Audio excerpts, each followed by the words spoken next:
싶은 말씀. 레위기 5장 14절부터 6장 7절까지입니다. 7절 한 절 읽겠습니다. 제사장은 여호와 앞에서 그를 위하여 속죄한즉 그는 무슨 허물이든지 사함을 받으리라. 레위기 1장서부터 살펴본 5가지 제사 중 오늘 본문은 마지막 제사인 속건제를 다루고 있습니다. 과거 많은 학자들은 속죄제와 속건제를 하나로 보기도 했습니다. 하지만 성경을 자세히 살펴보면 너무나도 분명한 차이점 2가지가 있습니다. 첫 번째는 희생 제물이 확실하게 다릅니다. 속죄제는 드리는 사람의 대상에 따라, 즉 책임에 따라 제사장은 숫송아지, 족장은 숫염소, 일반 평민들은 암염소 또는 암양을 드리도록 하였습니다. 하지만 속건제는 오로지 숫양만을 드리도록 하나님께서 말씀하십니다. 그리고 두 번째, 속죄 제사와 다른 큰 차이점은 배상을 한다는 점이 다릅니다. 내가 사람에게 또는 성전에 범한 죄가 있으면 반드시 배상을 하도록 가르치십니다. 하나님은 속건 제사를 통해 2개의 관계를 회복하십니다. 첫 번째는 하나님과의 위아래 수직적인 관계를 회복시키시고, 두 번째는 이웃과의 수평적인 관계 또한 회복되어야 함을 가르쳐 주십니다. 그리고 신약으로 넘어와 예수님의 주기도문에 보시게 되면 내가 남의 죄를 용서해 준 것 같이 나의 죄를 용서해 달라는 고백 또한 속건제의 정신에서 온 것입니다. 그리고 마태복음 5장에 보시게 되면 예물을 제단에 드리려고 왔다가 거기서 내 형제와 서로 원망하고 싸운 일이 있는 줄 생각이 나거든 예물을 제단 앞에 그냥 두고 먼저 가서 형제하고 화해하고 돌아온 후에 예물을 드리라 말씀하고 있습니다. 그리고 또 한 가지 예는 복음서에 이스라엘의 백성들의 재산을 갈취한 세리 삭개오는 본인이 누군가를 속였으면 4배를 갚으리다라고 예수님 앞에 고백하는 것 또한 이 속건 제사의 정신에서 비롯된 것이라 말할 수 있습니다. 오늘 본문을 통해 나와 하나님과의 관계뿐만 아니라 내 가족, 내 이웃들과의 관계 또한 점검해 보시길 바랍니다. 오늘 본문은 크게 3 부분으로 나눌 수 있습니다. 첫 번째, 성물, 즉 하나님의 거룩한 것들에 대하여 부지중에 모르고 의도하지 않게 범죄한 것에 대한 속건제사법, 그리고 두 번째는 여호와 하나님의 계명을 부지중에 범했을 때 드려지는 속건제사법, 그리고 마지막 3번째는 부지중이 아닌 의도적으로 이웃에 대해 범죄했을 때 뉘우치고 드려지게 되는 속건제사법에 대해 다루게 됩니다. 이 3가지 모두 동일한 희생 제물인 숫양을 하나님께서 요구하시고 추가적으로 손해를 끼친 것에 대해서는 20% 추가적으로 더 상대방에게 갚도록 하십니다. 그리고 제사 방법은 자세하게 말하고 있지 않습니다. 그 이유는 속죄 제사법과 동일하다 여길 수 있습니다. 첫 번째 부분은 14절서부터 16절까지 성물에 관한 속건제사법입니다. 성물의 정의는 2가지로 내릴 수 있습니다. 첫 번째, 성막에 관련된 하나님의 물건들입니다. 예를 들어 번제단, 향단, 떡상, 천막, 그리고 희생 제물까지 포함이 되는 것입니다.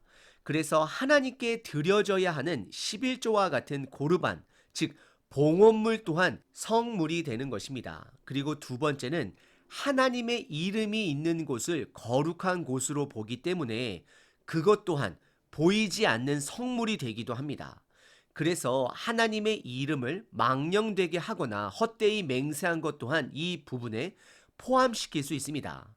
성물에 관한 속건제사법은 숫 양만을 희생제물로 드리고 성물에 대해 범한 죄는 보상하되 5분의 1, 즉 20%더 추가적으로 드리도록 하십니다. 성경에서 성물과 관련하여 속건 제사의 자세한 사례들은 찾아보기 어렵습니다.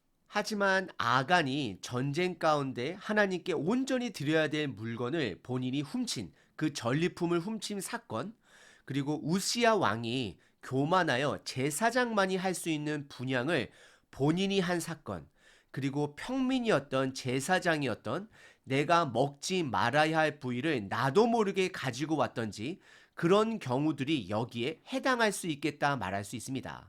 다시 한번 말씀드리면 성물의 정의는 크게 두 가지입니다. 첫 번째는 성막과 관련된 하나님의 것, 즉 성막 안의 모든 가구들과 봉헌물들이 여기에 포함이 되고, 두 번째는 하나님의 이름으로 행하여지는 모든 것이 되겠습니다.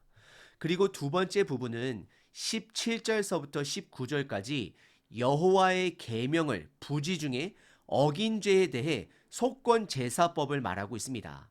동일하게 오로지 순양만을 희생 제사로 드리도록 요구하십니다. 여호와의 계명, 즉 명령은 너무나도 광범위하기 때문에 첫 번째 부분은 성막과 관련된 것이라 볼 수 있다라면, 두 번째 부분은 보다 넓은 의미로 믿음의 백성들의 삶 속에서 하나님의 계명을 범한 경우를 말하고 있습니다. 여호와의 성물과 같은 경우는 하나님과의 관계이고, 이 두 번째 여호와의 계명은 보다 넓은 의미로서 거룩한 삶을 살지 못할 때를 말하고 있습니다. 예를 들어 하지 말아야 할 것을 이웃에게 한 경우, 또는 해야 할 것을 하지 않았을 때, 뒤늦게 깨닫게 된 경우에 속건제를 드리도록 요청하시고 있습니다. 그리고 마지막 세 번째 부분은 6장 1절부터 7절까지 부지중이 아닌, 즉 의도적으로 이웃들에게 죄를 범한 경우를 다루고 있습니다. 동일하게 숫양의 희생제사와 추가적인 20%를, 즉 120%를 피해를 입은 상대방에게 배상해 주어야 함을 말하고 있습니다. 오늘 본문에서 말하는 의도한 죄들은 총 두 가지입니다. 첫 번째는 이웃이 맡긴 물건이나 전당물을 의도적으로 속이거나 도둑질하고 사실을 부인한 경우, 두 번째는 남이 잃어버린 물건을 줍고서도 사실을 부인하여 거짓 맹세한 경우입니다. 하지만 출애굽기 22장에 보시게 되면 이러한 죄를 범했을 때는 추가적인 20%가 아니라 2배, 4배, 5배까지 배상해야 함을 말하고 있습니다. 이런 규칙의 충돌은 다음과 같습니다. 출애굽기에서 말하는 것은 범죄 행위가 스스로 뉘우친 것이 아닌 적발이 되었을 경우 최대 5배까지 배상을 해야 하는 것을 말하고 있습니다.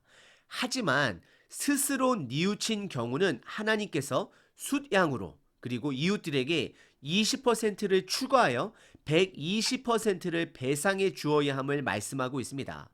결국 의도하여 저지른 죄라 할지라도 양심의 찔림을 받고 상대방에게 죄를 뉘우치고 돌아오는 자들에게는 6장 7절에 보시게 되면 무슨 허물이든지 사함을, 용서함을 받으리라 라고 분명하게 말씀해 주시고 있습니다. 결국 하나님은 우리들 스스로가 의도적인 죄라 할지라도 스스로 뉘우치고 돌아오시기를 바라고 계십니다. 결국 이 레위기의 5가지 제사는 우리를 정죄하기 위함이 아닌 우리를 회복시키고 성장시키기 위함이라는 것을 기억하시길 바랍니다. 오늘 본문은 속건제에 대해 살펴봤습니다. 속죄 제사와 크게 다른 점은 두 가지입니다. 첫 번째, 희생 제물입니다. 속건제에서는 무조건 숫양만을 하나님께서 허락하셨습니다. 그리고 두 번째는 내가 손해를 끼친 것에 추가적인 20%를 추가하여 배상하도록 하게 하십니다. 우리는 이 부분을 예수님의 죽음과 연결해 볼 수 있습니다. 예수님의 죽음은 20% 우리의 죄의 추가적인 죄값이 아닙니다. 값을 측정할 수 없는 배상이었습니다. 왜냐하면 어느 누구도 스스로의 죄를 깨우치지 못하고 알지 못하고 뉘우치고 돌아오는 자가 없었기 때문에 우리를 위해 예수님께서 십자가에 과거의 사람들을 위해, 현재의 사람들을 위해, 미래의 사람들을 위해 미리 먼저 죽어주셨기 때문입니다. 그리고 예수님께서는 십자가 죽음 직전에 제자들에게 서로 사랑하고 섬겨야 할 것을 강조하셨습니다. 결국 예수님께서는 하나님과 사람과의 수직적인 관계와 이웃과의 수평적인 관계 회복을 위해 온전한 희생 제물이 되어 주신 것입니다.